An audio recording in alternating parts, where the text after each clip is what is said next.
Good morning, সবাইকে জানাই গণেশ চতুর্থীর অনেক শুভেচ্ছা ও ভালোবাসা। এদিকে আমি সকালবেলায় ঘুম থেকে উঠে স্নান টান করে রেডি হয়ে নিয়েছি। আমার ঘরে প্রথমবারের জন্য আমার গণদাদা এসেছে, তারই পুজোর আয়োজন করতে হবে। আর একটু তাড়াতাড়ির মধ্যেই করতে হবে, কারণ আমাকে আবার রেডি হয়ে ডিউটি বেরোতে হবে।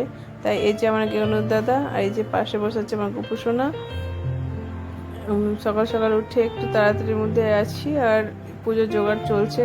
এদিকে ফুল, বেলপাতা, ধুবো সব কিছু নিয়ে নিয়েছি। আর তোমাদের কার কার বাড়িতে অনুদাদের পুজো হয়েছে আমাকে একটু কমেন্ট করে জানাবেন।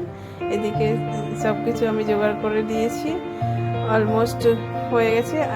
আর একটা পদ্ম ফুল আনা হয়েছিল, সেটাই ফোটানো চলছে।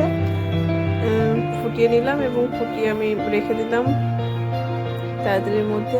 আর পাশে একটু গরু দাদার জন্য পায়েস বানানো হচ্ছে, সেটাই বানাচ্ছি। আর ডেকোরেশনের জন্য কিছু ফুল আনা হয়েছিল, সেটাই আমি উঠিয়ে রেখে দিলাম। আর এই যে আমার পুজোর জোগাড় অলরেডি ডান হয়ে গেছে, সব কমপ্লিট। আর তোমাদের সঙ্গে পুজোর করার ভিডিওটা আমি দেখাতে পারিনি। এই যে আমার পুজো কমপ্লিট হয়ে গেছে, কিন্তু তাড়াতাড়ির মধ্যে থাকার কারণ আমি ভিডিও ক্লিপটা নিতে ভুলে গেছিলাম। যাই, এই যে আমার পুজো কমপ্লিট হয়ে গেছে। তোমাদের ভিডিওটা কেমন লাগলো একটু জানাবেন, লাইক করবেন, শেয়ার করবেন। Thank you.